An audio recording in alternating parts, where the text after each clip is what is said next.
Person I'm talking about is Ms.Aylin Göztaş. I met some colleagues of mine from Bukhara State Wow. Pedagogical Institute, and I got this invitation, and I'm now here. If I were to step outside my world of teaching and running this school and, look at myself from far, far away, I'd be terrified. Maybe some people would say that she should have got that job. How is journalism today different from journalism back then? And if I know I don't have control over something, I can't go to sleep that night. Today, everyone is so hung up on their future goals of getting their dream car or moving to a big fancy house or their dream vacation that they just forget to make the most of what they have now. Unless we die, things will work out. And if we die, it doesn't matter anymore.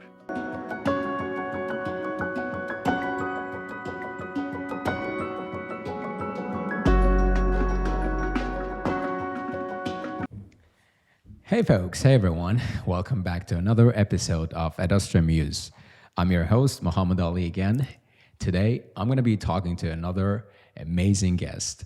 And the person I'm talking about is Ms.Aylin Göztaş. Ms.Aylin, thanks for coming on the show. You're just so welcome, and thanks for inviting me to your show. Yeah. I'm super excited to be talking to you today. And before we get going, I'd like to share actually our meetup experience, meetup story. Like before this podcast, we had a small chat, and that was a very humbling experience. I really appreciate the fact that you opened up and you shared your life stories and experiences. And I just left that conversation feeling so humbled. Yeah, and I can't ask you more questions today. Okay. Yeah, sure. It was also a very nice night for me. I mean, we just chat as we had known each other for a long, long time. So it was a nice conversation, nice memories, nice food. Thanks for. Yeah. All right. Would you like to tell our audience a little about yourself? Yeah, this is Aylin Göztaş. I'm coming from Türkiye, İzmir. I teach at E22. I'm a full professor at the Faculty of Communications. And I've been doing this job for over so many years. For over 30 years, I'm in the field. So it is very exciting for me to be in Uzbekistan. I was in Urgench in February and March. I was a guest lecturer at Urgench State Pedagogical Institute. And in my visit, I met some colleagues of mine from Bukhara State Pedagogical Institute. And I got this invitation, and I'm now here lecturing in the institute. So I think one of my students made the connection. So I'm just here. I mean, I can tell about myself a lot because I have lived a long life. Oh, yeah. But that would be interfering maybe with your questions. So I just leave the floor to you. We have all the time in the world. So you don't worry about that, okay? Okay. So you've been teaching for how long now? I mean, I've started teaching in 1990, which makes like 34 years. 34 years. 34 years. That is massive respect because Ms.Aylin has been teaching for longer than I've been alive. Indeed. And that means something. So and you also said that you are PhD, right? Yes. Can you explain to our audience the differences between bachelor's, master's, and PhD? So how these degrees are different? Yeah. Let me explain, especially for my country, what's the procedure. I mean, you, of course, have 4 years of bachelor's education. Then if you want to proceed with your master's degree, you have to enter some kind of exams. And if you pass the exams, you are a master's candidate. So that would take approximately 3 years. That took me, I think it was 3 years. And, I'm a graduate of my university. I mean, Are you sure you want me to tell the years? If you want to, sure. I'm just kidding. I mean, I had my bachelor's degree in 1989. So I started my master's degree on 1990. Then I started to teach, and I was working for the private sector then. And then, what happened? There was a group called Polypek. And Asil Nadir was in charge. He was a Turkish-oriented Cypriot businessman. And I was working there in Izmir.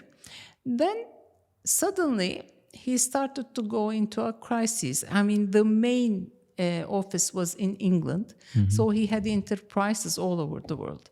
And then they said me from England, prepare us the crisis plans for Polypek Türkiye. I had no idea. I really had no idea what crisis plans were. I was 23 then, at 1990, and I just went to the university, back to the university, and I said, my hojas, my damlas, they are asking me to prepare the crisis management plans, and I don't know what they are. Can you help me? They said, management is management.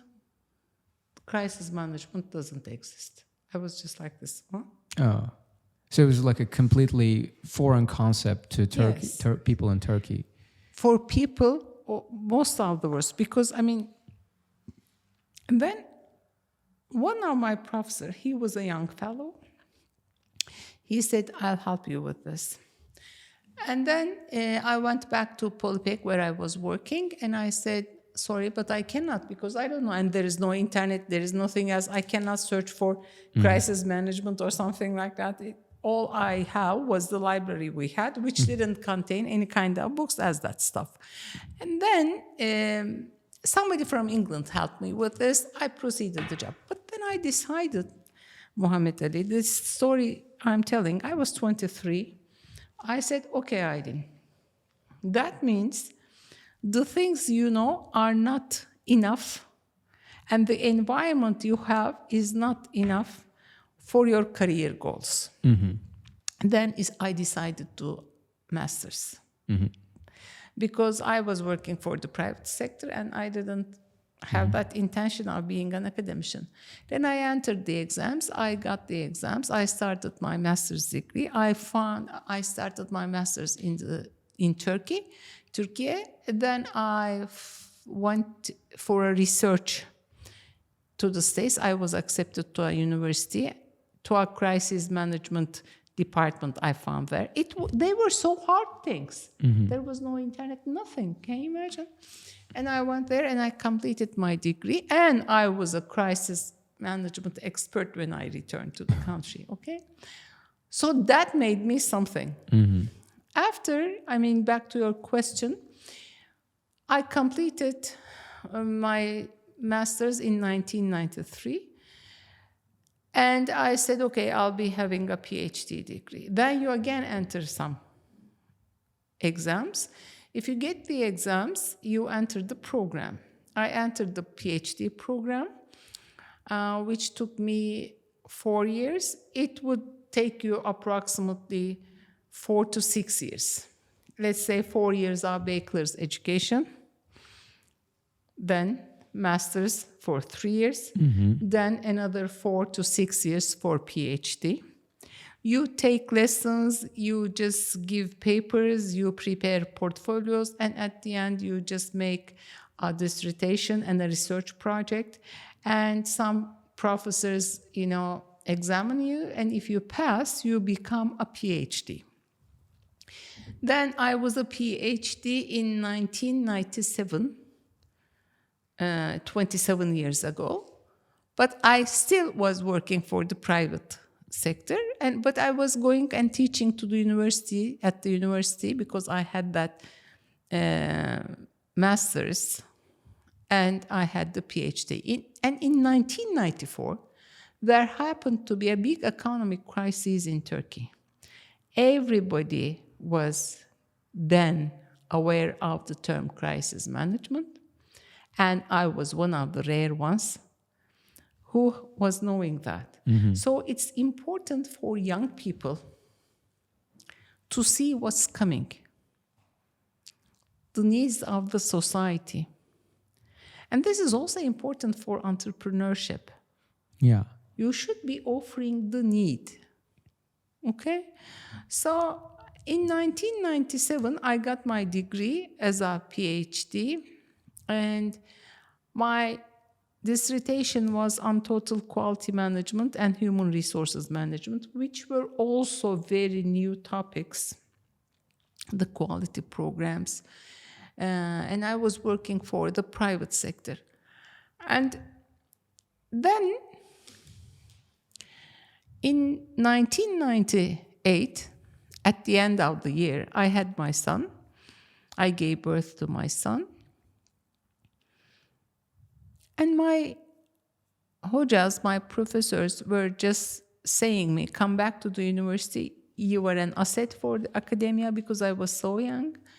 And I had this experience of the States, of the private sector.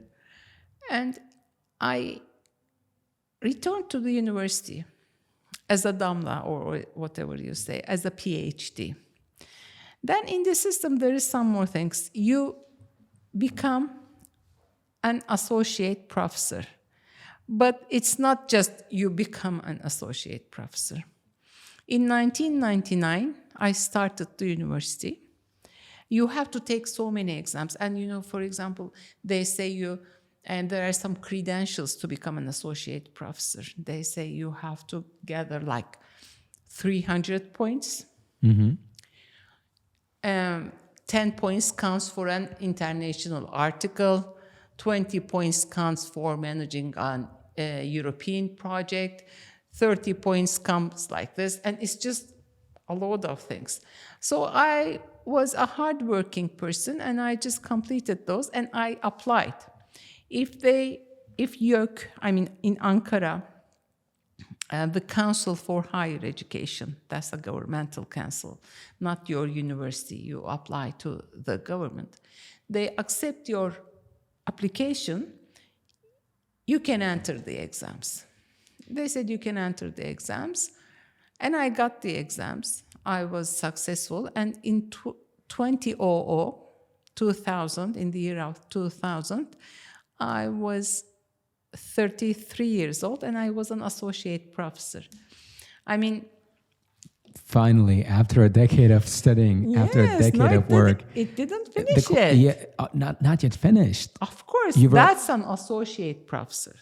Then, okay, minimum 5 years later, you can apply for a full professorship. Again, you have to gather some points within those 5 years. If you cannot gather those points, you cannot apply. Again, you have to write books, articles, you have to go and teach somewhere, and you have to have papers. And I got the points. I applied for professorship after 5 years, and the jury accepted my files, and they found me successful, and I turned to be a full professor at the year 2005. When I was 37, I was one of the youngest professors of Turkey, because those are the minimum times. Okay, I was so proud, Yeah. I was so proud, because to be honest, I never had the intention of being an academician. What I wanted to do in life was being a TV journalist. I actually noticed that when I looked at your resume. It says you did your bachelor's on journalism. Public relations, journalism, on press and public and relations. journalism. Yeah. But before we talk about journalism, I want to take a step back and talk a little about PhD right now. So you spent about a decade or longer, decade or more of your life. I started my bachelor's studies on 1985. Okay. I turned to be a full professor in 2005, and those are the minimum years. Does it makes a decade. Yeah. Totally. I get it. 20 years. Yeah. 85 to 2005. Wow. So you spent 20 years of your life in the academic circles, in the academic world. Reading, writing. I have 23 books published. I don't know how many articles I have. I don't know how many papers I have presented nationally and internationally. I don't know how many countries I've visited. I really don't know.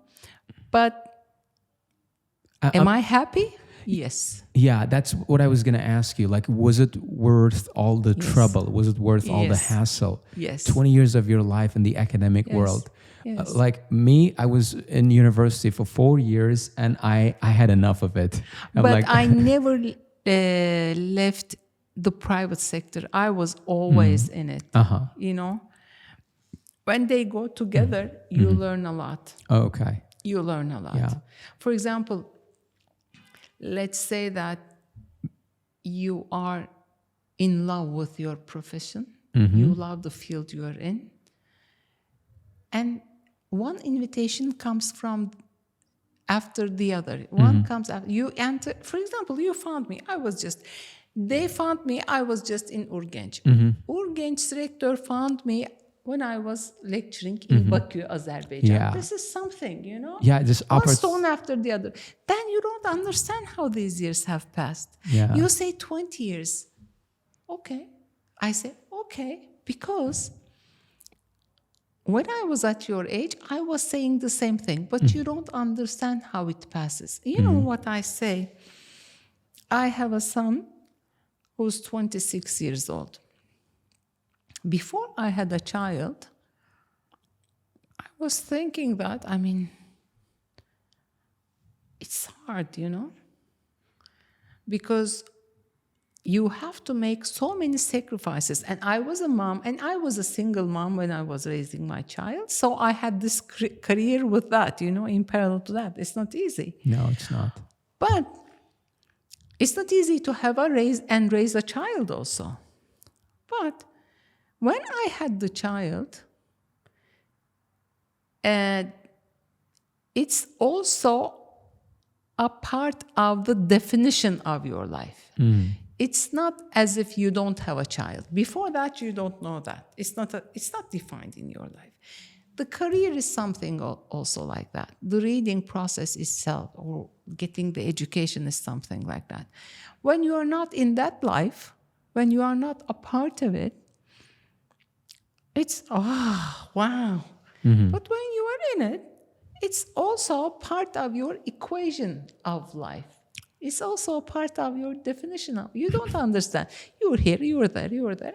Yeah. He became 26. I became a 35 years of teacher. That's it. That's how life goes. Yeah. You will understand me when you come to my that makes ages. sense. That actually makes sense. If anyone right now, if I were to step outside my world of teaching and running this school and, you know, look at myself from far, far away, I'd be terrified. The amount of work I'm doing and the number of projects I'm working on. But when I'm in the moment, when I'm working on these projects, you don't understand. I don't it's really. Just everybody has an equation of life, and it's just a part of the equation. You just do it because you are in that circle, because you are in that ecosystem. You are a part of the ecosystem. You are not alone. Okay. The people, my son is a medical doctor. It's a very hard profession. When I look from on, I say, how is he studying? I mean, he because he's young, he also studies and he works. But when I'm in his close circle, I see that his environment is also like that. So you are a part of that life, you are a part of that equation, you are a part of that ecosystem, and that's a form in your definition of life. Yeah. You just go. So, and one advice to the people who are listening to us, I wouldn't say young people, because I mean, I've seen so many young people who are old. I've seen so many old people who are young. Being young or being active, let's say, is having the courage to get out of your comfort zone. So for the people who are watching this, I would advise not to overthink. Just go with the flow. Which is what you did. Yeah. And you don't regret it. I don't. Yeah. If I'll have another life, I would like to live it like this too. Oh, yeah. So if you could go back and Yeah. do it all over, I would you make would the not same- change a thing. Same Yeah. decisions. But of course, I did 20 years of studying, I would say. It's not just 20 years. You know why? Why? It's been like 19 years I'm a full professor.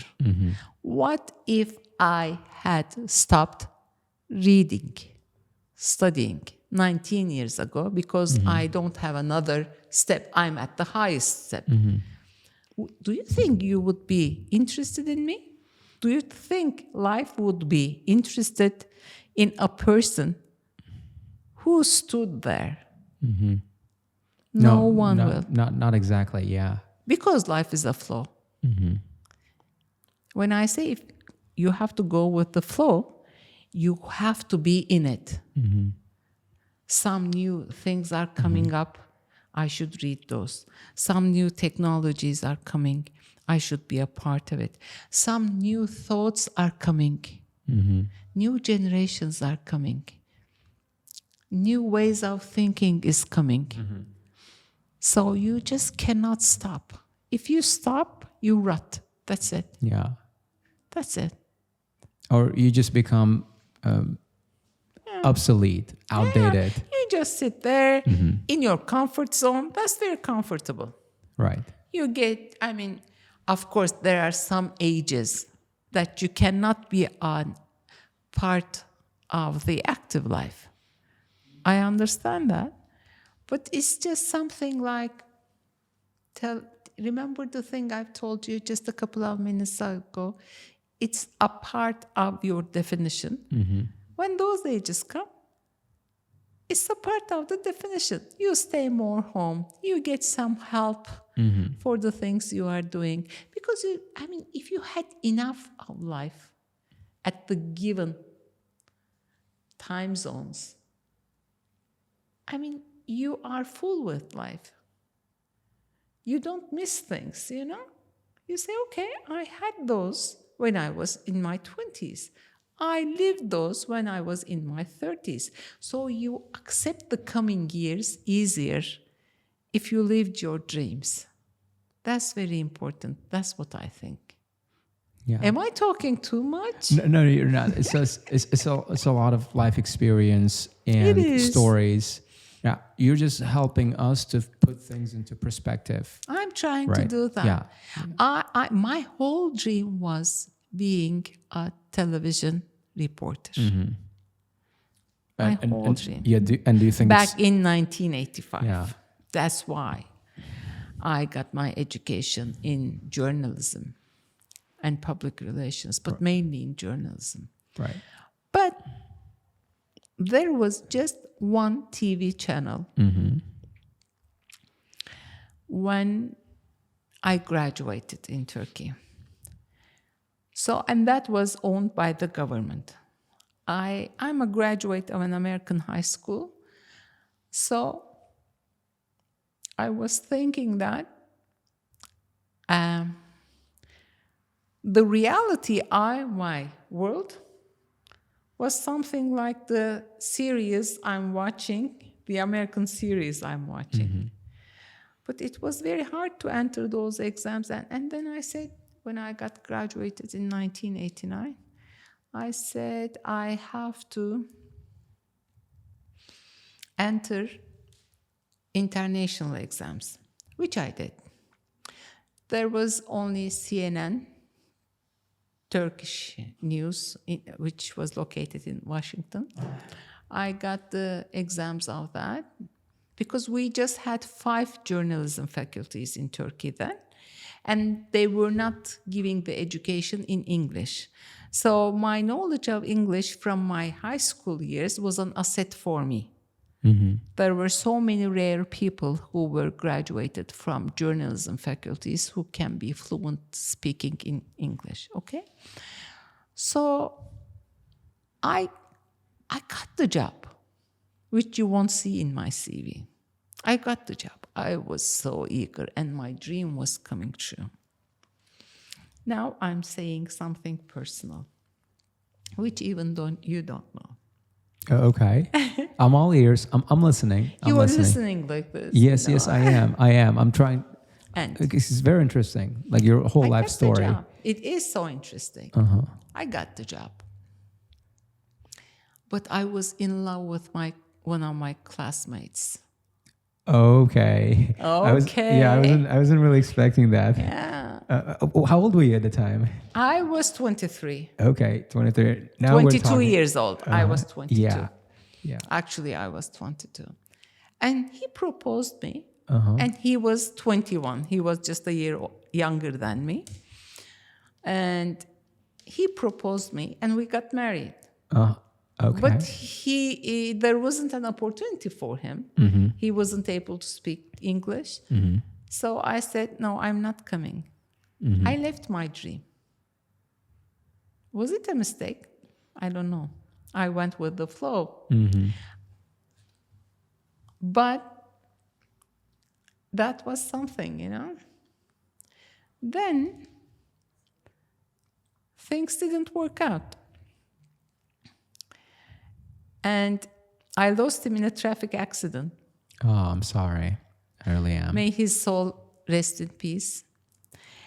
And then you know what happened? I said, okay, life hasn't finished. I was in my late 20s. I said, there was then I was working in that English firm, and I had my PhD, you know. I was having my PhD. Just paralyzed. They were parallel stories with the previous ones. Yeah, yeah. And then I entered the exams for BBC, Voice of Turkey, London. And there were, you know, hundreds of people then, and then we were invited, two of us got all the scores and invited to an interview in London, and I got the job. Oh, you did? Which you won't find in my CV. Yeah. Surprisingly, none of your... Because I was in love with my son's father, my second marriage. Oh, okay. Here comes another romance story. Yeah, and we got married. And I had to refuse the job because I was 30 years old, and I really loved him, and you know, I really wanted to have my son. Do I regret it? No. But when my son was 7, there happened another traffic accident. Oh, I'm sorry again. Why am I telling you guys all these stories? Maybe some people would say that she should have got that job in BBC. Yeah.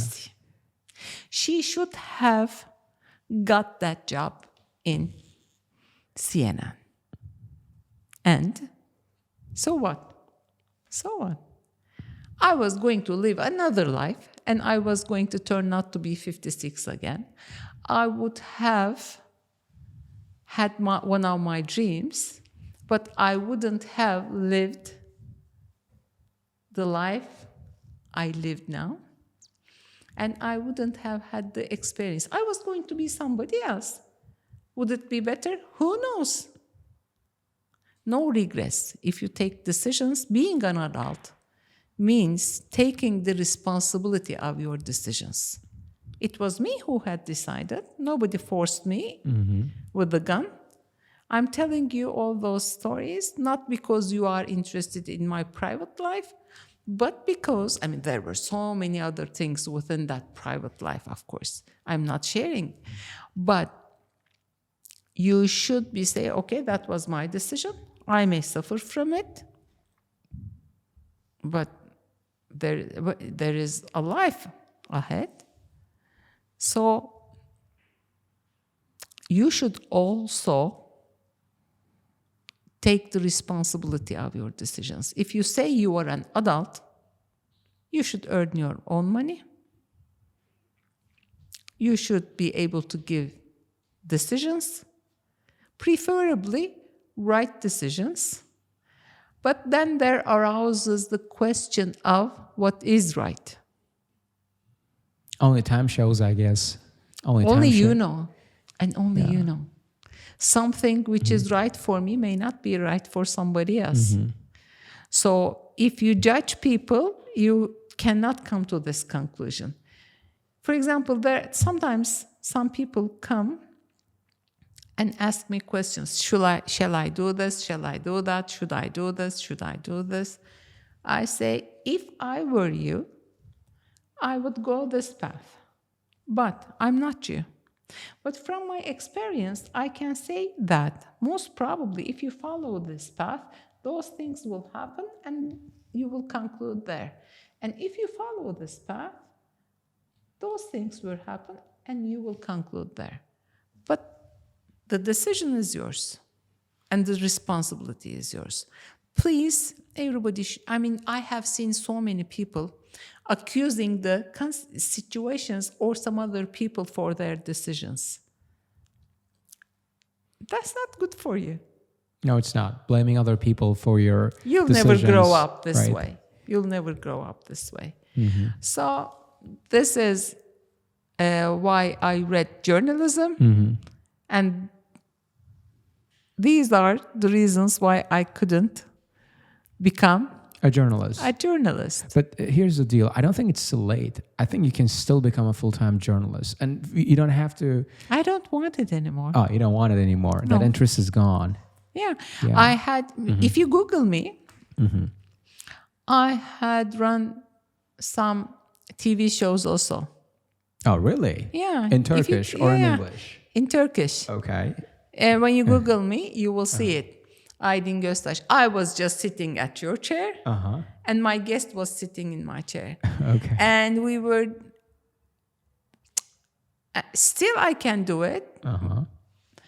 My colleague is a very good friend of mine also. But,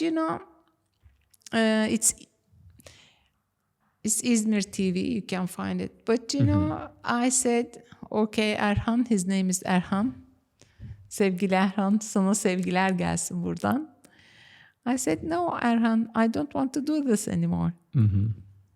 So, time changes you. You don't really have to join a television network or some I can do it on YouTube. Channel. I know. Yeah, you can. I know. You can just you got an iPhone. You get a mic. I'm not and interested you start in that anymore. Okay. But who knows? Who knows? Maybe in a year or so, I'll be doing it. Yeah. Just for now, going with the flow, like you said, just going with the flow. Yeah. I see. What is journalism like? Say if there are people out there wanting to take up journalism, they want to become a journalist. And in fact, a few students I was talking to the other day were telling me they want to become a TV correspondent. So what are some challenges that they might expect along the way? And is it really worth it? What do you think? Of course, it depends on the personality. Every profession you choose depends on the personality. What attracted me in journalism, and especially in TV journalism, I was very comfortable with the cameras, and especially in my native language, I was a good speaker. And I was a good public speaker. So I was thinking that it was matching with my skills. And I'm a stage girl. I was a stage girl. There was nothing wrong for my being in front of the stage cameras. I could just act. And I was interested in investigative journalism, But so for context, what's that? What's investigative journalism? Investigative journalism. It's something you dig. within the files, and it's something that you take and you investigate an issue and you go to people and you say, you said this, but this is not like this, this turned out to be something like this. And people may not like you for that. Of course. For digging into their past. I wasn't carrying those. Then I was just 20. I was just trying to investigate the issues and put them on the screen. And where did you get that inspiration? From a TV show or a movie? Yes. So, Angie Dixon. Angie Dixon. What's that? Angie Dixon is a famous movie star. She had such a show. She's deceased now at the age of 90 or something, because when I was 20, she was like 50 or something. I was like this watching that TV show. She was a journalist, and that was what I was saying, I was not thinking that. We just had TRT, which was the governmental channel, because I was just 19, I was not even 19 when I entered the university. I was 17 or something like that. But still, I'm glad I had this profession. Still, I'm glad I have learned so much about those. So that's why I went to business communication, because my starting point was communication, actually. So for the ones, coming back to your question, for the ones who are interested in becoming a journalist, I personally, as Aylin, would advise them, because that's a big world. That's a big world. And now you have more opportunities. I mean, many more opportunities compared to our times, As you can say, you can have your own journals. I mean, you can have community media, you can have your own media, you can have some kind of an alternative media, you can work for the mainstream media. I mean, you can do podcasts. But now, the main thing they should be taking into consideration is there are so many channels, so many podcasts. I mean, these technical, internet-based opportunities also create a very competitive work environment. So what is going to be the coverage? How will you be feeding your YouTube channel? Creating a coverage. You are doing the same thing. It just eats like a giant. So how will you be just creating content? How will you select attraction and followers? There are some other things. During our times, there was just one TV channel and everybody was watching. Audience was not a problem. But now it's also a problem. So if they are challenged enough, if they are wondering what is going on all around the world, if they have an investigative soul, and if they don't care in working conditions, because they may not be so easy, because where is news, you should be there. So you don't know where the news is coming from. This is a good job. If not, if you like comfortable places, if you want an office environment, journalism, I mean, it's not for you, really. And you have to read a lot. Let's say you are to write an article. Let's say you are to discuss something. For example, before hosting me, how many hours you spend on my CV and on me? Probably Maybe 5. Yeah. Maybe 8. Because, I mean, we went to dinner together. You tried to get a hold of me. I mean, you spent extracurricular hours. It's not just a piece of podcast they are watching that took your time. Yeah, there's a lot that goes behind the scenes. Yes. If they are ready for this work, we invite them, new blood, to our profession. At the same time, though, I feel like there's not much need for journalists anymore because citizen journalism, we call it. Yeah, that's something else I was going to talk about. Like, how is journalism today different from journalism back then? Like, I feel like back in the day, people had only one or two main television network they'd watch, they'd tune in. But today, with the democratization of social media and easy access to different platforms, people now can go and watch anything they want, right? And anyone can become a journalist. Yes. Yes. Right? They don't really need a degree. So that begs the question whether people should get a degree to become a journalist. Like look at me. I did not do a degree in journalism, but I have this podcast. Yeah. And but you wouldn't consider just having a podcast channel a journalism. You are doing something for that. For example, a journalist is someone who would dig a story, create a story from one of your podcasts and find what's going on, related to somewhere. I mean, for the last 20 years or 25 years, I'm not dealing with journalism, or I'm not studying journalism. So I wouldn't like to be unfair to my colleagues who are studying journalism by saying big words. It's not my field anymore. But what I think is, of course, there was this conventional media before, just the radios and the TVs. And then there came the internet, and now we also have the new media. And the new media, we had Web 1.0 and then 2.0. Now we are talking about 3.0.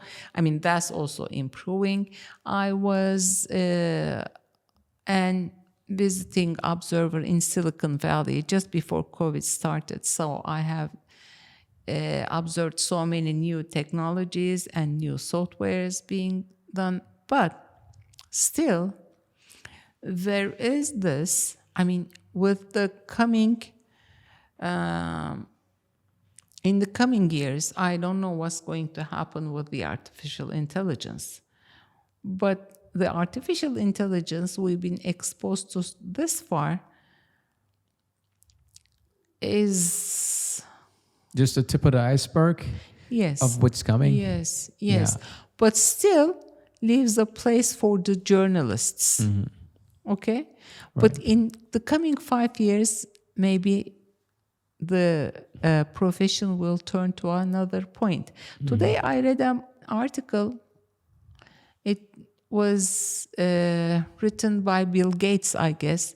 He was saying that with the artificial intelligence coming within the few years, there is just going to be medical issues, and the people working for the AI will be able to save their jobs because other things will be covered by artificial intelligence. So we are not capable of knowing what's coming next because it's not our profession. But back to your question, of course there are different types of journalism now, but still the human brain, the human cognition is an asset because the machine learning hasn't come to that point yet. Maybe it has, but we don't know it yet. So still human brain cognition and muhakeme interpretation is an asset. That's what I think. Yeah.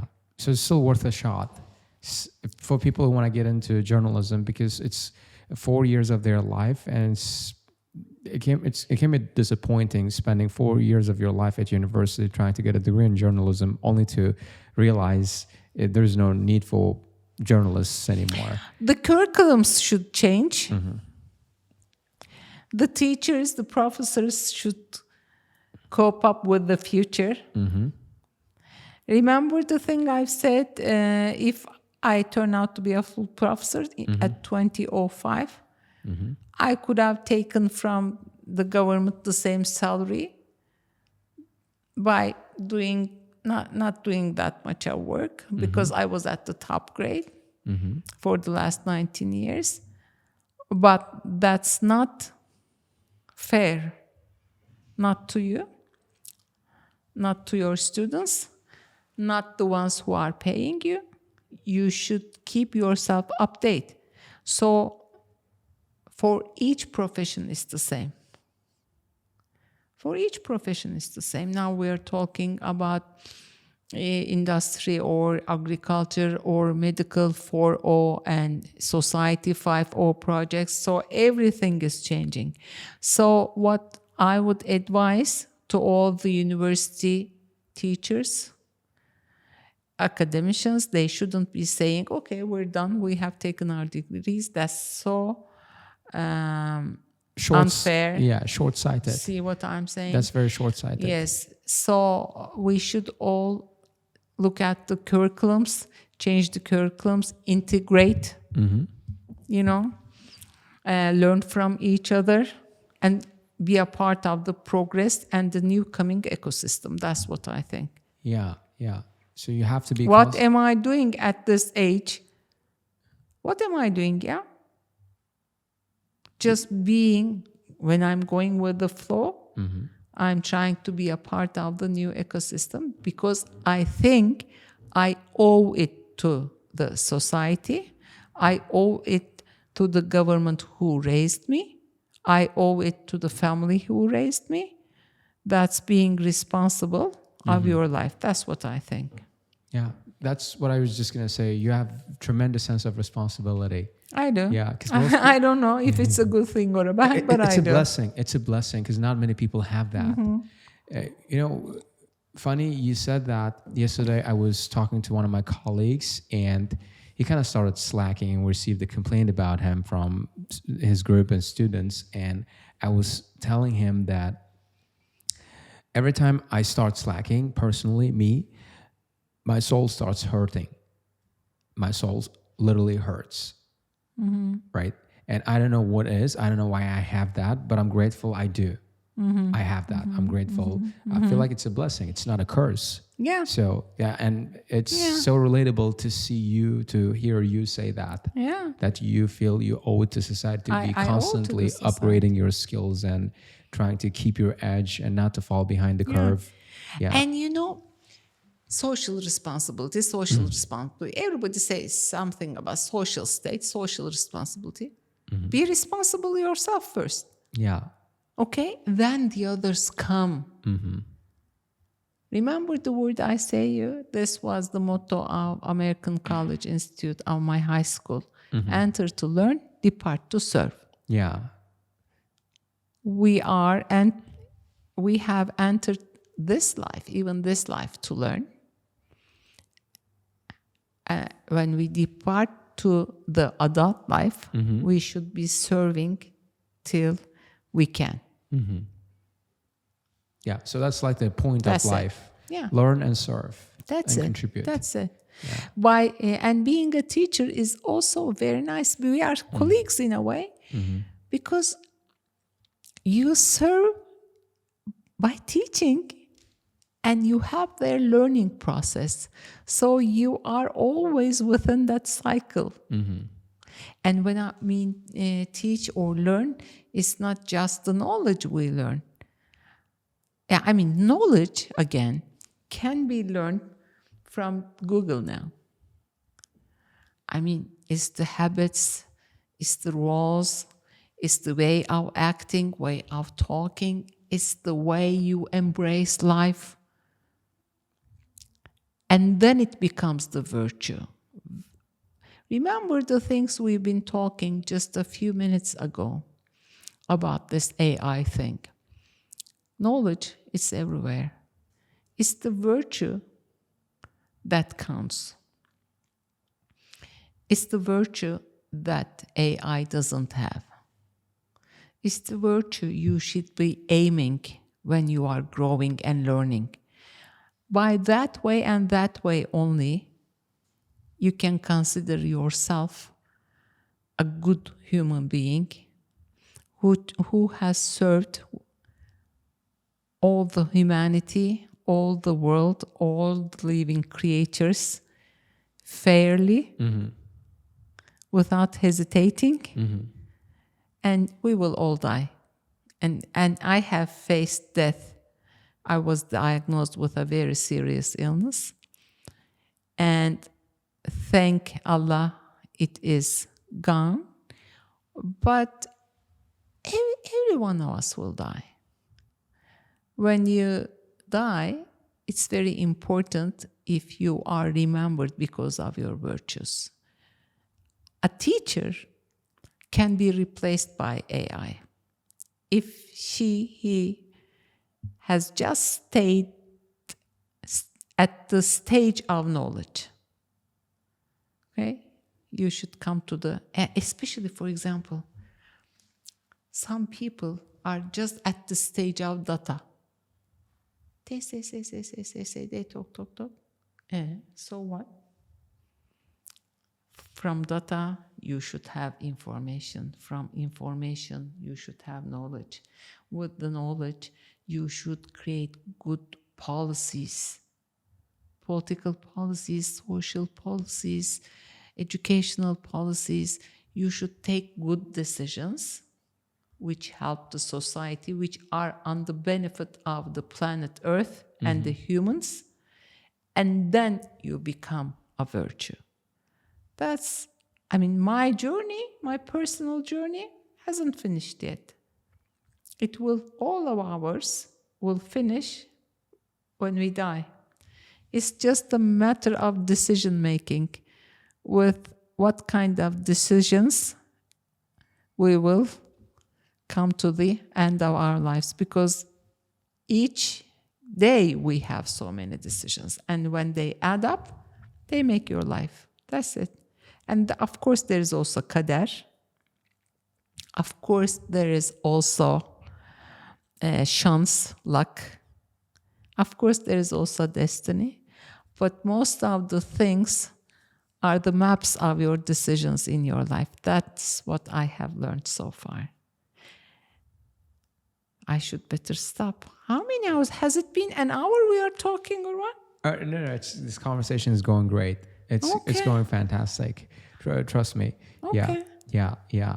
So, because we've touched on so many different things, a little bit of philosophy, journalism, and all mixed together. All mixed up. And I feel like I'm starting to get the impression that everything is so interconnected. Okay. Like philosophy and our profession. Because it is. Yeah. Because things are super connected. Everything is. So you can't really be just thinking about academics or getting knowledge. Yeah, of course. You have to get your philosophy right as well. Like the reason why you're doing what you do. Yeah. Right. Yeah. It's very fascinating. When I looked at your resume, your CV, I found out that you worked as human resources manager. Yeah. Yeah. So what's this job like? What were your responsibilities back then? Is it hiring people, training them? Yes. Hiring people. Finding out the right sources and having interviews, hiring them, and then their orientations, and their adaptations and trainings. It was such kind of a job, and I liked it. I liked it. Yeah. It was nice.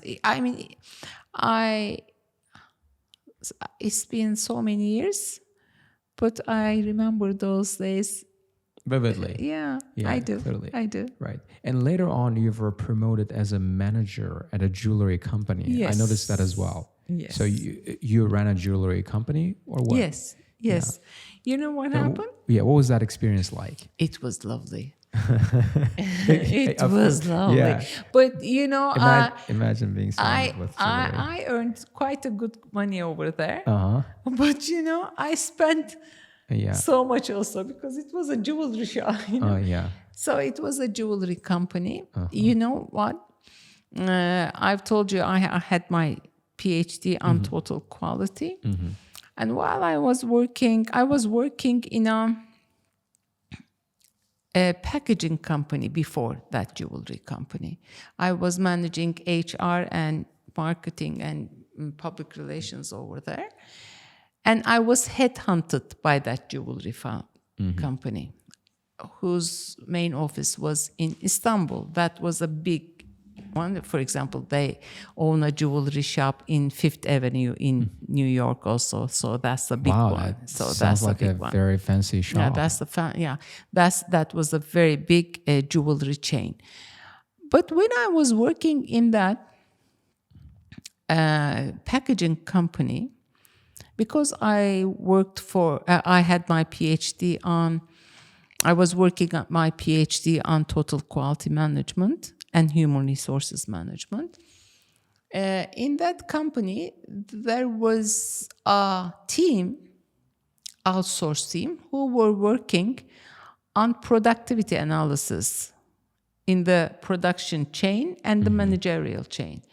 Because I was having my PhD on total quality management, they said, can you just come and help us be a part of the team? I said, yes. I had no idea of what they were doing, but I was ready to explore and learn. Be curious. Curiosity. Maybe it kills the cat, but to an amount, be curious for development. Questions matter a lot. So I worked with, it was Selahattin Bey. He was an old man. May his soul rest in peace. And I learned how to do business process re-engineering. So you re-engineer all the business processes, the financial processes, the production processes. Since you are coming from the field of economy and management, you can understand, you can follow what I'm saying. Yeah. So this jewelry company was needing some kind of business process re-engineering.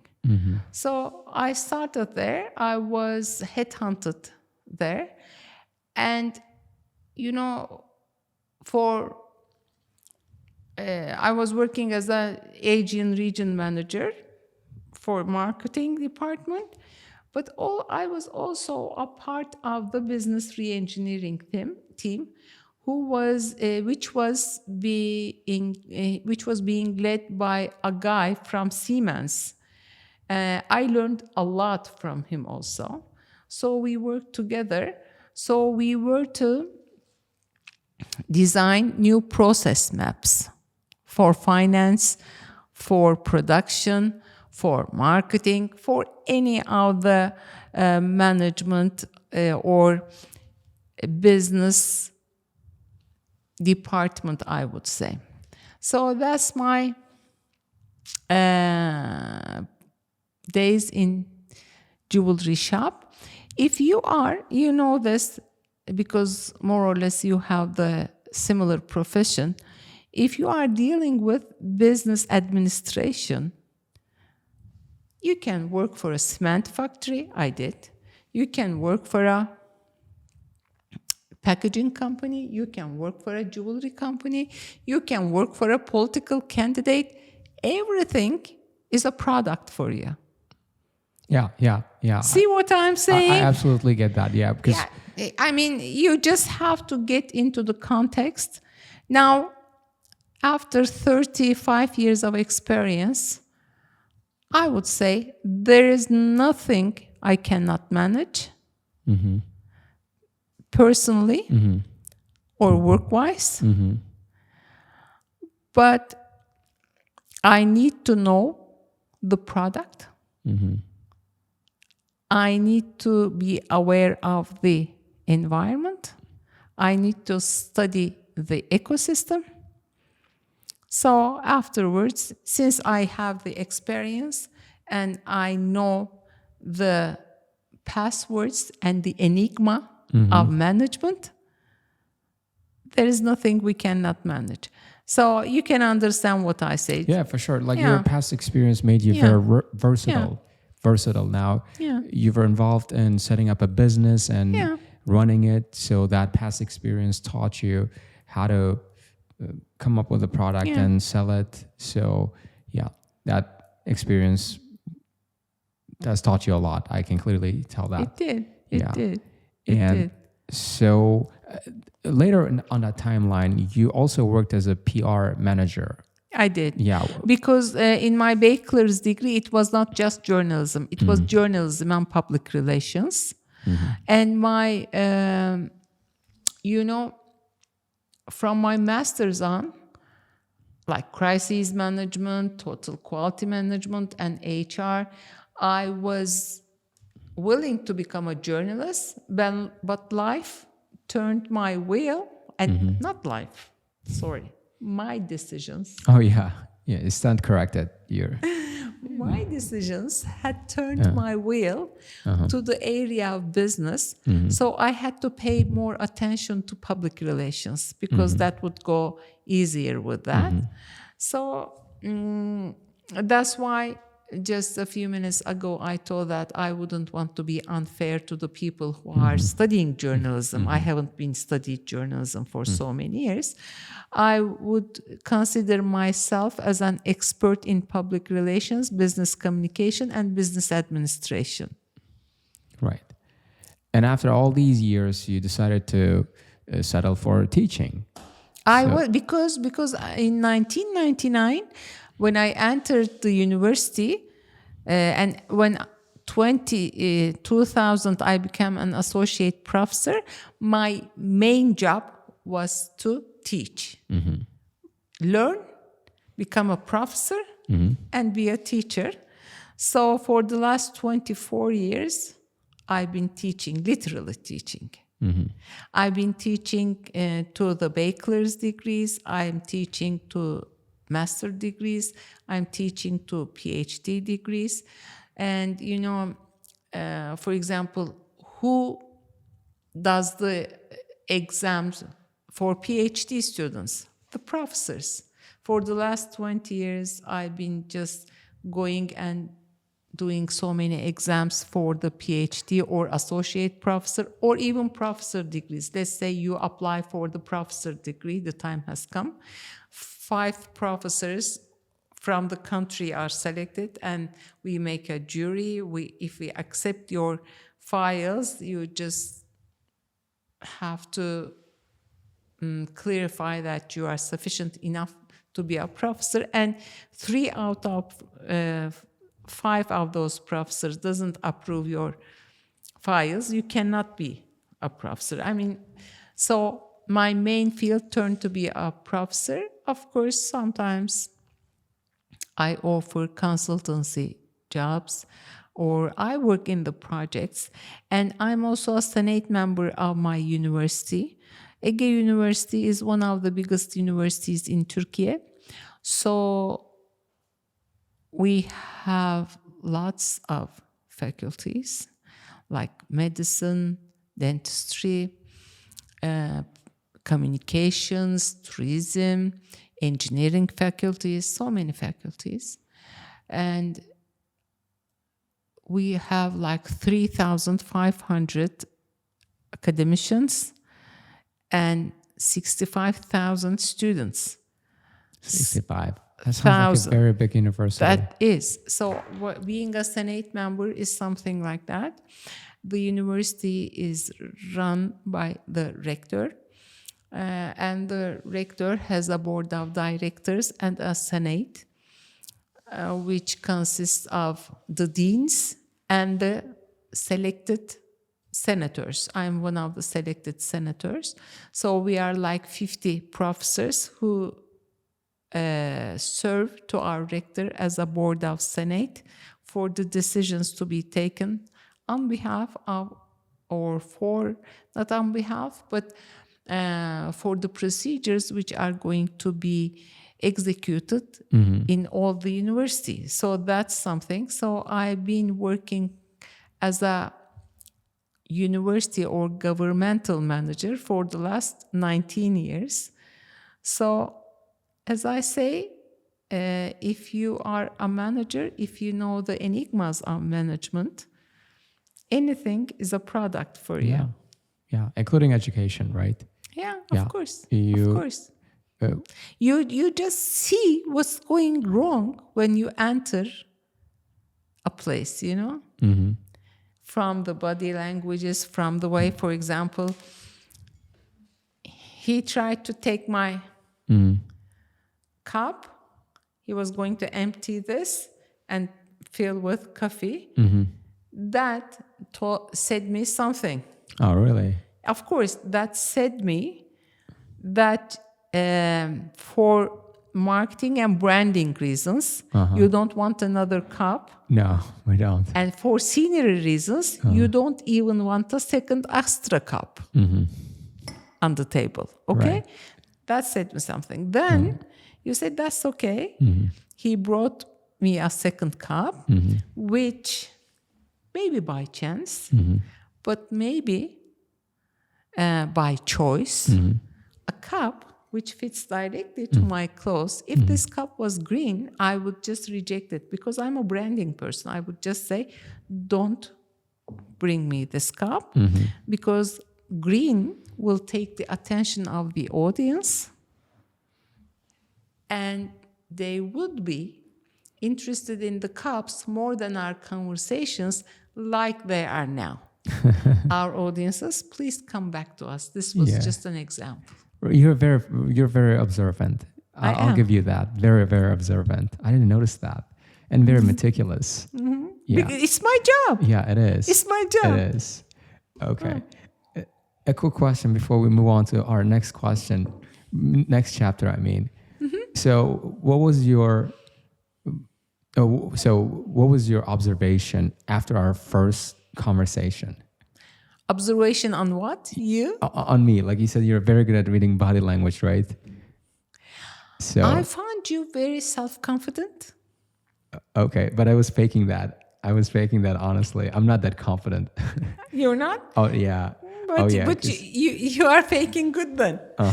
Very good at faking. I find probably you very self-confident. Oh, thanks. Yeah, very good at language. I mean, your pronunciation is so good. Your grammar is so good. Your vocabulary is so good. Very confident, very polite. And to be honest, strict in a way. You have your corners. You want... I mean, that's how a manager is, you know? Yeah. You want to be... how do I say? You want to control the things. You know, you have your corners and you want to know what's going on within that corners. That way you feel secure and you feel confident. And that makes me sometimes come across as a control freak. I was going to say that word. Yeah. I wouldn't consider it being a control freak. As long as you trust the people you are working with, you are living with, you are having your time with, no problem with you. Yeah. But till you come to that point, you want to be sure that everything is within your frame. Yeah. That's what I've noticed. Yeah. That's very accurate. Like 99% accurate, because I often get that a lot from my colleagues, like people working here. They tell me that I always micromanage things, like little details, and have trust issues. I don't know if it's trust issues. It's just I like being in charge. Like I want to make sure everything is running smooth. And if I know I don't have control over something, I can't go to sleep that night. Yeah. I can't go to sleep that night. I was like you when I was at your age. Yeah. But you know what happens afterwards? This is also a teaching process. People you work with learn it. But you also learn from your teaching process. You learn to share responsibilities, give responsibilities. I mean, I have also worked on risk management, and I have lectured on risk management. You learn what a calculated risk is. You learn how to avoid the risk. You learn to give space, but to avoid the risk at the same time. So life is a stage that we both teach and learn from. Yeah. So it's a learning curve. It's a learning curve. Of course. Right. Speaking of teaching, what's your philosophy of teaching? So how do you go about teaching in general? Are you like one of those traditional teachers who uses a textbook or prefers lecturing, or do you prefer to lead your class in a more democratic way where you give students some authority? They can, they speak their mind. It's more of a debate-oriented, student-oriented class. It's a student-oriented class, I would say. Teacher-mentored, student-oriented. Maybe we should say what I believe as a philosophy is balance. Okay, everything should be in the right balance. So before, I've been teaching like for 30 years. So the world was not the same. I was not the same. My knowledge was at the stage of data. Then it became information, then knowledge, then virtue. Okay, if I'm not saying I'm a virtue, but this question can be answered by the people surrounding me. But as time passed, so many things have changed. Now, for the last 20 years I've been teaching, but even at the beginning of those years, I never did multiple choice tests. It was always open book tests. Because I'm a university teacher, maybe if I was a kindergarten teacher or an elementary school or secondary school, that would be different. But when you come to the university, you are 18, 19, 20 or something, okay? When you come to the university, you are at the door of being an adult. So when you come to the university, you are going to learn your profession, which will live with you. So it's your responsibility, and you can take the responsibility of being an adult. That's what I say to my students. And I say, in your profession, no one will say, don't go and check your reference books. You can, can't you, for example? Yeah. You can. The main thing for a university teacher is to teach the way of learning, the way of deciding, the main stones of the profession, the hard skills of the profession. But apart, it's academia. You should be teaching them how to criticize, the critical thinking, what to do in the paths of the profession, in the paths of life. That's what I would say. I run debates. I make them raise their own questions. I make them contribute to the class. For example, for the first couple of weeks, I teach, I lecture to show them the frame, because every lecture, every subject has a frame.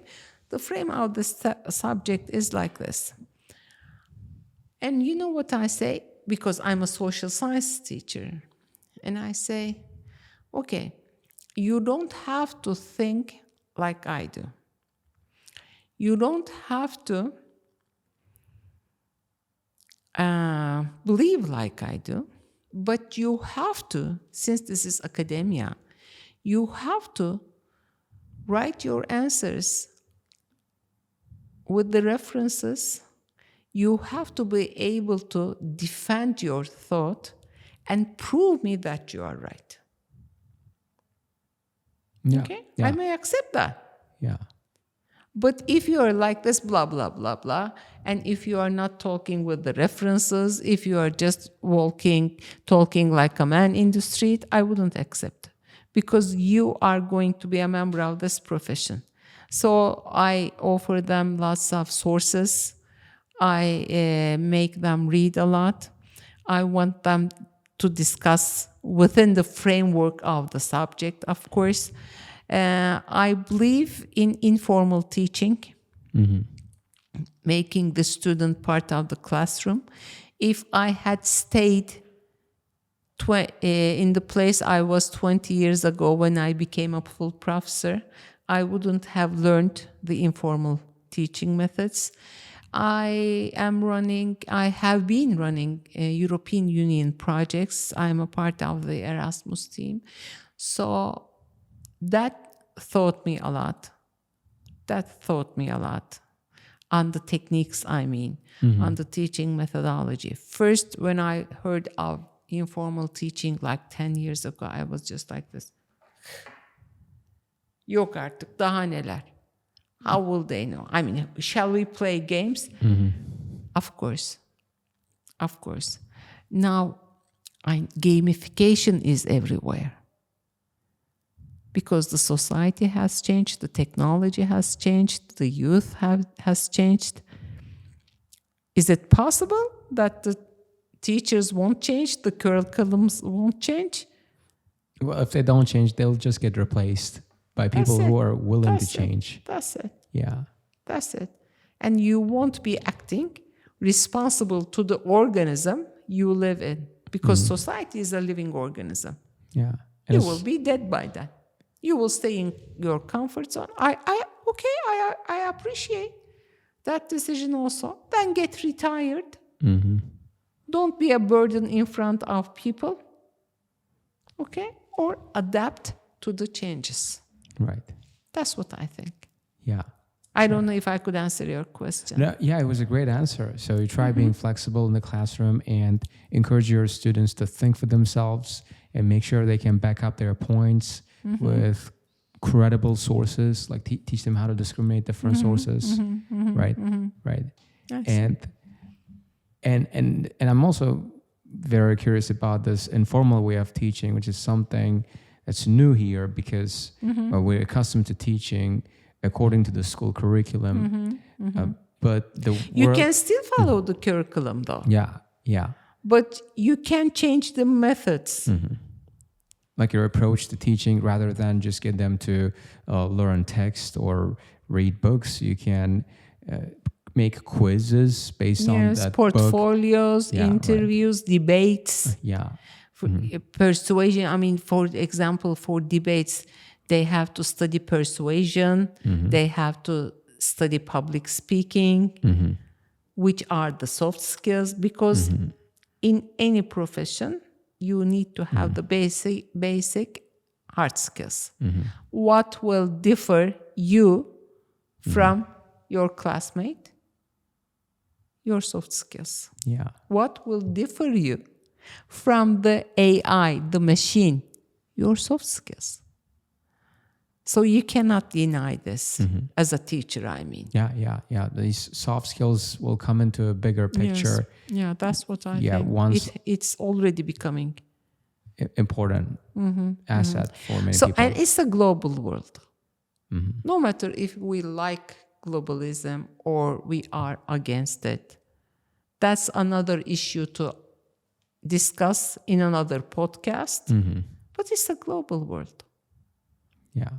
So, for example, during my years of management or teaching, I say, don't come me, to my students also, don't come me just with a complaint. Come also accompany your complaints with solutions so that we can discuss on them. I was managing my department. It was just maybe 5 years ago or something. And I was keeping data on the things, on the jobs I was giving to my staff, okay? And one day they came, they said, Hocam, we're not sure, if this is fair. She's working too much. I'm not, she's, that. I said, okay. Those are the jobs of this department. Please do the things you are supposed to do for a week so that the system will run. But at the end of the week, come with a better plan. We'll discuss and accept. I give the jobs, I gave the staff numbers, and I gave the workloads of the staffs. And after a week, they came with the same thing. They said, okay, it was fair. So I could have said, no, I'm the department head. You will be doing as you're told. What would have happened? How would you feel? You personally. probably feel ignored and feel inferior because I think my thoughts, my suggestions don't really matter. Yeah. Yeah. And you would say, oh, that dinosaur. Yeah. And you know what happened? You will be also thinking that some information was being hidden and there would be more gossips. Now everything was transparent. Here are the works. Here is the staff. Here are the workloads. If you can make a better plan, başımın üstüne, I will appreciate it. Yeah. This is the best I could do. Yeah. That's sharing. Transparency. That's democracy. That's transparency. That's accountability. That's involvement. That's co-management. And I can see that kind of carried over into your teaching style as well. Yes. As you said, when we were talking, we talk about this, because everything is holistic. Life is holistic itself. Yeah. You cannot be something there and something there. Yeah.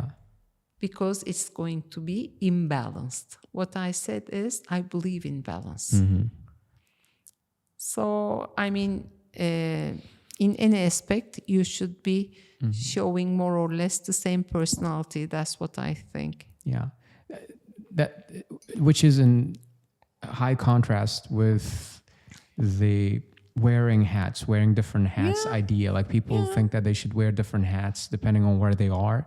If they're at work, they wear a different hat. If they're at home, they are wearing a home hat. If they're in business, they wear manager hat. So which can be confusing and so complicated. Rather than have many different hats, just wear one. Yes. Yeah, that's what I think. Yeah. Again, with a balance, you can do it. Yeah. Well, I think talked a lot about education. Yes, we did. So what do you say we talk a little about other interesting topics like life in Turkey? Would you like to tell our audience what life is like over there? Yeah. Well, if there's anyone planning to go to Turkey for their vacation or move to Turkey for job opportunities. Well, that's a good question, though. Turkey is a big country, and we have so many places to visit, so many lifestyles to observe, so many nice food to eat, and we are coming from more or less the same culture, The eating habits resemble, the family habits resemble, we share the same religion. I mean, I'm just talking about the Uzbek people who are watching us, and you will feel home most probably. But for the other people who are not sharing the same religion, same habits, again, it's a very nice country, I would say, because especially the spring and summer is coming.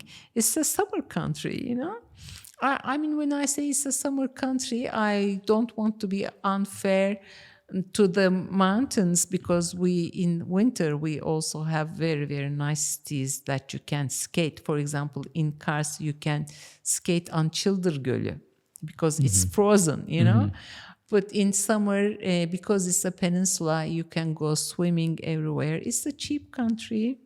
I mean, when I say cheap, of course, after COVID, so many countries have suffered because of inflation and because of production rates. But if you are earning dollars or euros in your homeland, it turns out to be a cheap country.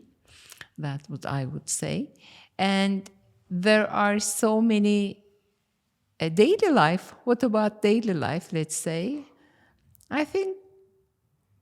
So yeah, like what do you find yourself doing when you're not teaching or doing anything academic? Yeah, I see myself walking around, because I'm coming from a warm climate. Izmir is a warm climate, and it's a sea city.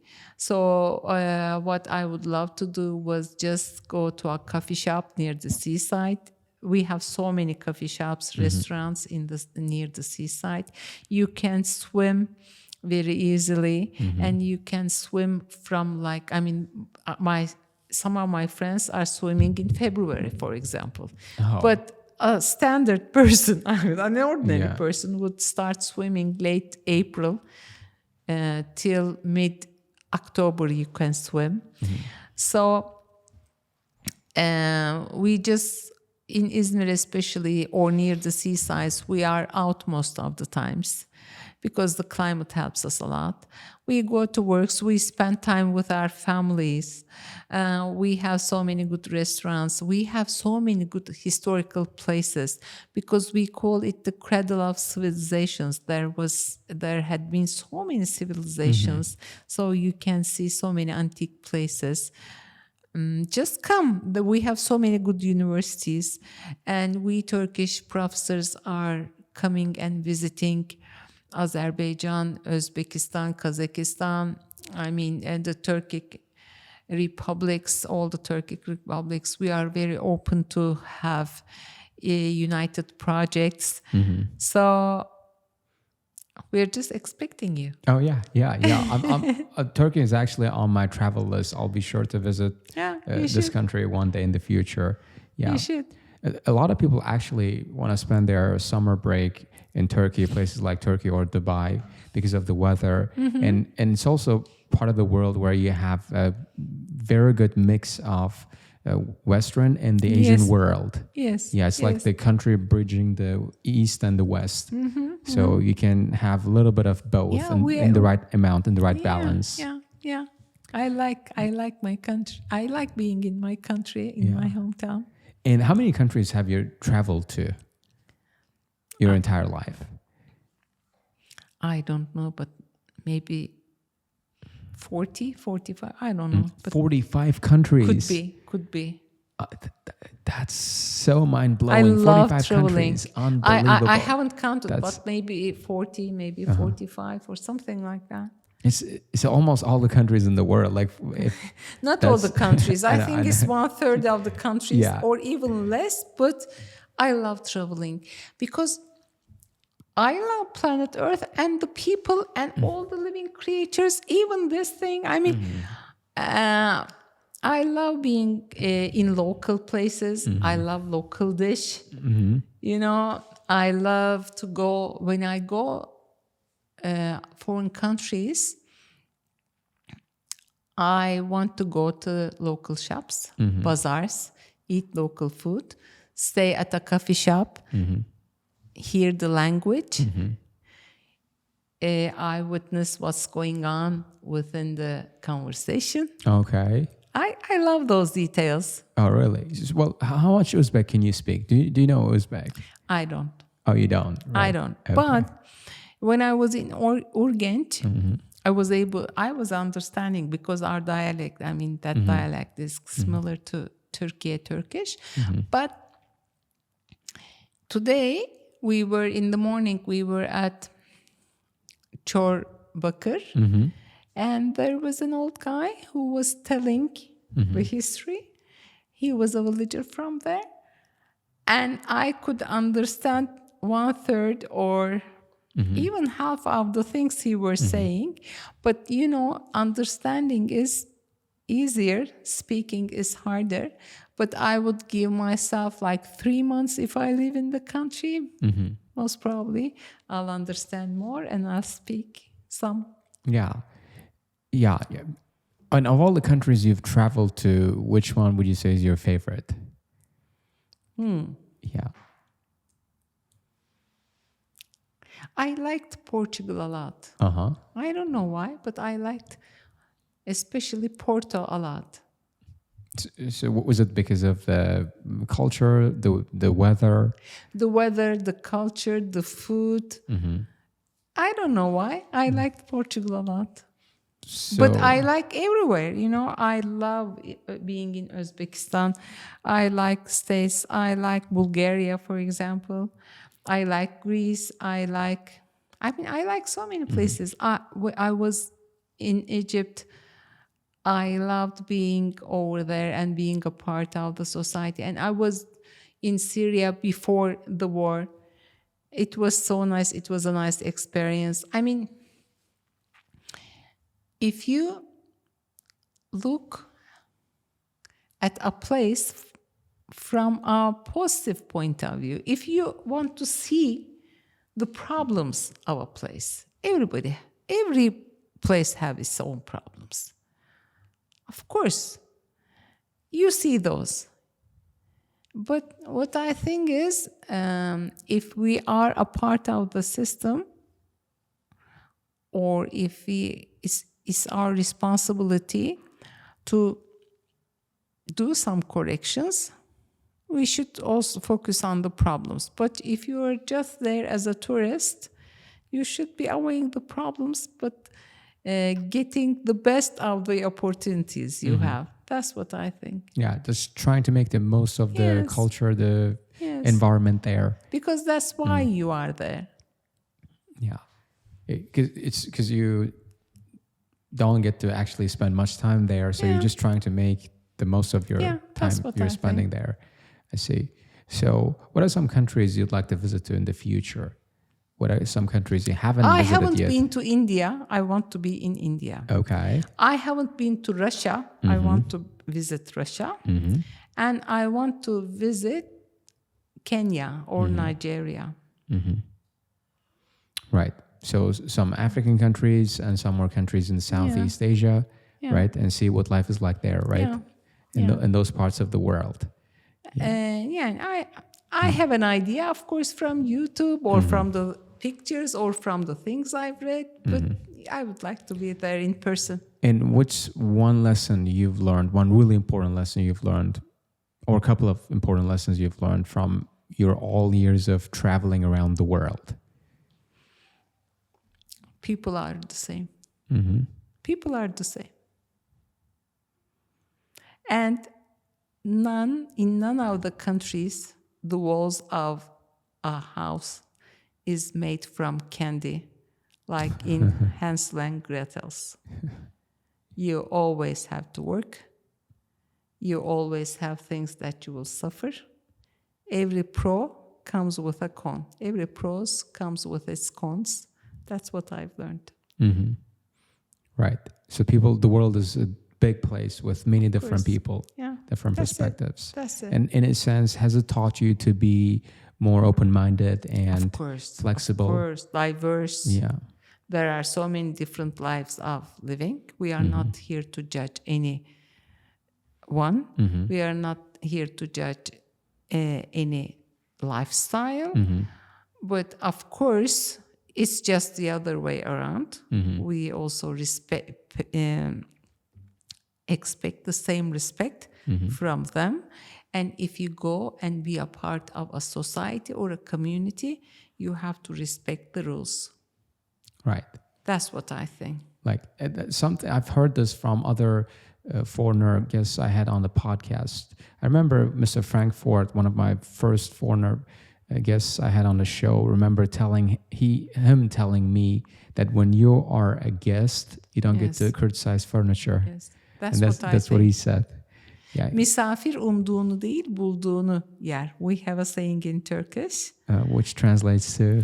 If you are a guest, you have to accept the things that are offered, even if they don't meet your expectations. You should have the courtesy to accept the things being offered, even if they don't meet your expectations. Right.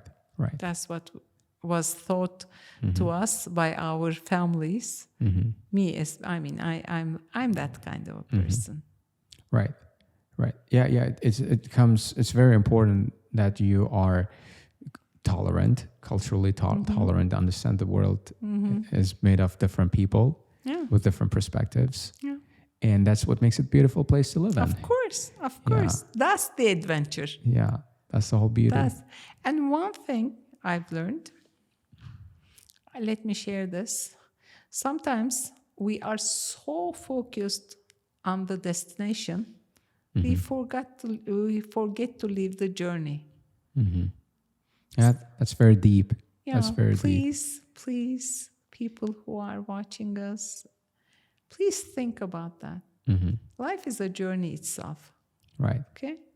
Yeah. So try to make your journey on the way to your destination also livable, also lovable, also challenging, also exciting. That's it. Right. So that makes so much sense, because it seems like today everyone is so hung up on their future goals of getting their dream car or moving to a big fancy house or their dream vacation, that they just forget to make the most of what they have now. Yes. Right. You asked me in the beginning of the conversations about the 20 years. If I hadn't found the ways to enjoy my journey, how will I come to this point? I'll be exhausted by now. Or you would have quit. You would have quit along the way, somewhere along the way. Yeah. What kept you going was the fact that you thought of it as an adventure. Yeah. Tried to blend it with your job. Don't lose your motivation. Never lose your motivation. Find things to motivate you. Right. All right. Moving on to the next chapter of the podcast, I would like to discuss with you some topics that might hit home, that might hit close home. Right. There was a moment when you said you raised a kid all by yourself, right? So how did you go about managing your time as a single mom? I got help. I got help from my family, from my friends, from people helping me in the house. I mean, I say we live ecosystem. I mean, we are social beings. We should always be thankful to the people who help us. So, but of course, a mom, if she has a career plan, or a parent, I would say, or a father, it's not easy to raise a child. But you should get help. That's okay. But still, how should I state this? The help you should be getting while you are raising a child should be mostly on the hard skills of parenting. Which are? Somebody, for example, maybe somebody will take him or her to the school, transportation, or whatever. But there are moral issues. There is this bond that you shouldn't be missing. See what I'm saying? So if you have limited time, you have to sure what you are feeling in that time. You have to be sure that you are using that limited time for the moral issues, for the emotional bonds, for the psychological issues for your child, especially if you are single, okay? Right. Because you should educate yourself. You should read about being a parent. You know what? I want to say this to the whole world via your channel. We have courses for learning English, learning French, learning how to cook X cuisine, yoga. But the most important thing in life is parenting. We don't have courses for that. People think that it's an instinct. It's not. There are very important things you should be taking into consideration when you're parenting. Please, please, please, if you are thinking of any one of you having a child, please learn how to be a parent. Of course, there are instincts to it, but please don't leave it just to your instincts. For teaching, we need to have some kind of pedagogical formation, right? We have to take it. Yeah. We have to take it. Even the name of the institute is Pedagogy Institute. But for teaching to your own child, we don't have that. Yeah, there are no textbooks on parenting. There are no tutorials on parenting. Isn't that right? Very surprising. A bias? Yeah, it's very surprising. So please, even if you are not offered that kind of an education by the system, you may Go and search for some books, read about it, think about parenting, okay? It's not just an instinct. And if you have limited time, please pay attention to what you are sharing in that limited time. That's what I would advise. Yeah. So in other words, whatever you can outsource it. Yes. Like get the help of other people. But when Yes. it comes to the really important things like Yes. the moral lessons and the bonding with your kid, these are the things you can't really outsource. Yes, that's what I think. Yeah. For example, you may be an English teacher and your child can have struggles in learning English, but you have limited time. Why using that time with teaching him or her English? Just hire someone if you have if you can support it, and so that he won't have mixed ideas. Are you a mom? Are you a teacher? Because they are different hats, and the child is so small and you have so limited time. Outsource the things, the hard, skilled things that you can. Just make your bond with your child. That's what I was. He needs to talk, she needs to talk, she needs to have advices. She needs to tell her stories to the mom, to the father, not to somebody else. That's what I would advise. Yeah. You have to be able to be friends. You have to be able to be the address that he or she will return no matter what he or she is passing through. Yeah, parenting sounds That like trust is very important. That's what I think. Yeah, it does sound like a full-time job. And I don't think I'm really prepared for that. So I honestly don't want to think about it until I get to that bridge. You will understand when you're ready. Yeah. Everyone will understand when they are ready. Yeah. For now, I'm good with teaching and I'm good with this podcast. Okay. Yeah, right. But anyway, I really appreciate you sharing all this advice with young moms out there because, actually most teachers out there are young moms, right? They're in their first, second year of teaching and they probably are married and have kids and they're absolutely overwhelmed by the amount of work. Imagine. They're it's dealing not with. easy. But we've been through. They were raised also. The same way. Yeah. The same way. Yeah. Right. But I sometimes hear young parents, young moms complain like, I got my studies, I got my kids, I got my job. Have a plan. Yeah, right. Have a plan. Right. It's planning. It's planning. I mean, I'm a quality person, and there is this guy, Dr. Deming. I applied his cycle to everything. Search, plan, execute, evaluate. Search, plan, execute, evaluate. Yeah. So, even if you are baking börek or mantı, search the best meat in town. Yeah. Okay. Plan. I'll do this, then. Execute and evaluate. Oh, it's good, but this oil didn't fit it. So everyone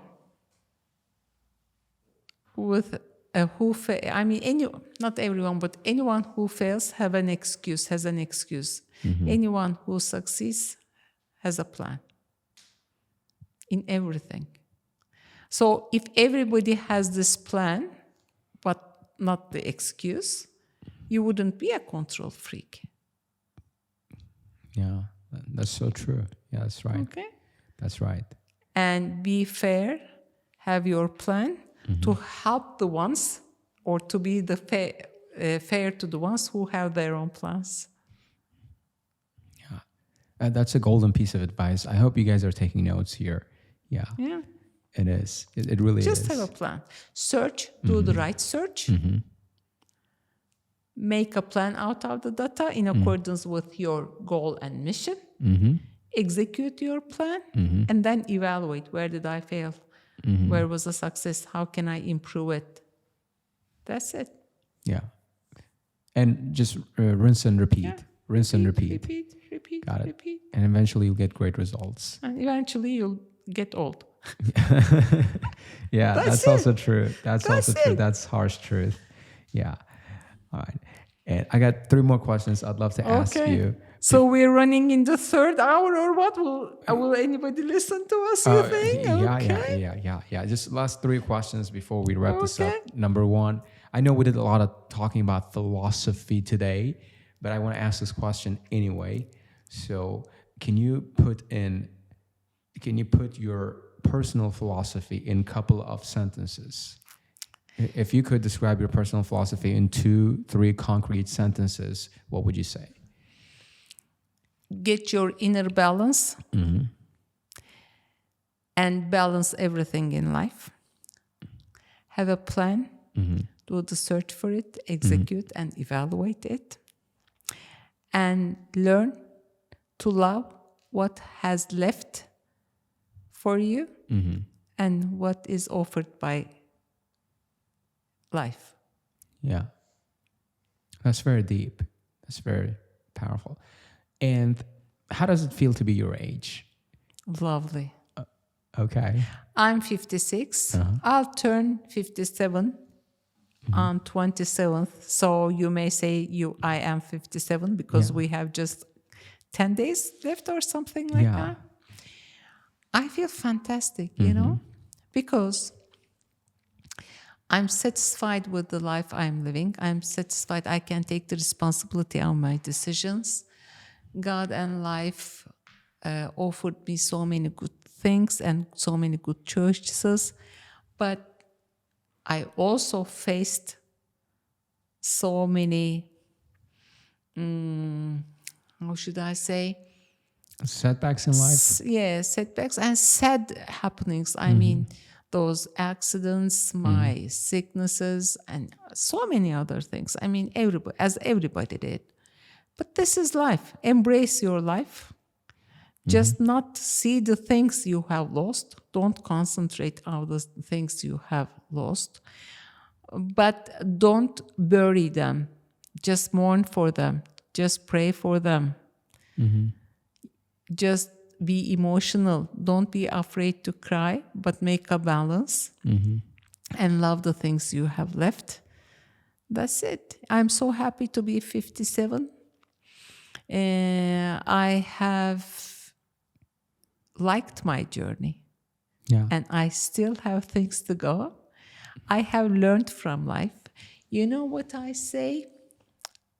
They say, aren't you afraid of aging? I say, no, I'm afraid of not aging. I might have died when I was 30. So aging is a bliss. Yeah, it is. So that's something. But trying to stay healthy, trying to pay attention to your well-being, that's something else. That helps your spirit also. That helps your self-confidence. But love your age. That's what I would advise to my generation who are thinking that they are getting old. No, we are, of course, age is not just a number. It's not just a number. We really age, your body ages, but you are experienced. What I think is, if you have lived your life, and if you have done lots of things, you are not obsessed with your age because you didn't miss the trains, you know? You didn't miss the trains. You have so many memories. You have visited so many places. I mean, embrace your life. Try to create new conjunctions. Try to get into new trains. And, you know, I like this. If a door gets shut, another one opens. Of course. And that's the nature of the door. See what I'm saying? Yeah. We always concentrate on the opening of the door. But anything which is opened will be closed. Anything which has started will be ended. So don't get angry. Don't get frustrated. It's the nature of the door. Just accept this. So Right. I'm happy. That's something very, very unexpected to hear from someone your age, because as people grow older, they get kind of grumpy and start complaining about everything. But you are 57, but you sound like you sound like someone in their early 20s. Whose life is just remember getting started. at the beginning of our conversation, I said, I've seen so many young people who feel old. Yeah. And there are some old people or aging people from your point of age, point of view, but they feel young. I mean, not young, but I am living young. I am living. Yeah. I won't die till the moment I die. Yeah. It's really the mindset you have. Your mindset is very attractive. I won't die till the moment I die. That's it. Yeah, you have really untapped the fountain of youth. Like, with that sort of mindset and thinking, you're young forever. Thank you. You've really reached that point. Inshallah. Yeah, Inshallah. and one last question for today is, so what's one piece of advice you have to 16-year-olds out there whose life is just getting started? If you could go back in time to your teenage years, what would you tell your younger self? I would tell myself not to overthink, not to be a control freak, because I was at my young ages, I was overthinking. I was not to overthink, not to be a control freak, just be able to go with the flow in the earlier ages. That's it, I think. Yeah. What's surprising is I got the same piece of advice from most other guests I had on the show. Just for instance, Mr. Nima I had on the podcast. He was telling me, just have faith, things will work out. They will. Just have faith, things will work out, and don't get hung up on unless little we things. die. Yeah, things will work out. And if we die, it doesn't matter anymore. Yeah. If the things have worked out or not. Yeah. That's it. That's it. To the time we die, we'll find a way to cope with life, to cope with the struggles. If we die, it doesn't matter anymore for us. Yep. And I hope this message will find all the young people out there well, because if you're someone who's depressed, who's going through a patch in life, just have little faith that things will eventually work out. They will. Yeah, it's just the way the universe is built, the way universe is set up. All right, Ms.Aylin, it was so much fun talking to you today. It was awesome. I learned a lot. I felt like a kid at a candy store today because you're like an open book. You shared with me pretty much everything there is to know about your life. And I really appreciate that. And is there anything else you want to say to our audience before we end this podcast? I really thank you for the invitation. Oh, and most welcome. It's again, it was a decision for you to call me. It was a decision for us to get out to dinner, but they were good decisions. Yeah. You made me meet with so many people. This is a big opportunity. Yeah. If I was an inspiration for just one young person, that means a lot. Thanks for this opportunity, and goodbye. Yeah. Hope you guys enjoyed today's episode. If you liked our content, please don't forget to smash that like button, subscribe to our channel, and leave your comments in the comment section below. I'll see you in the next one, guys. Peace.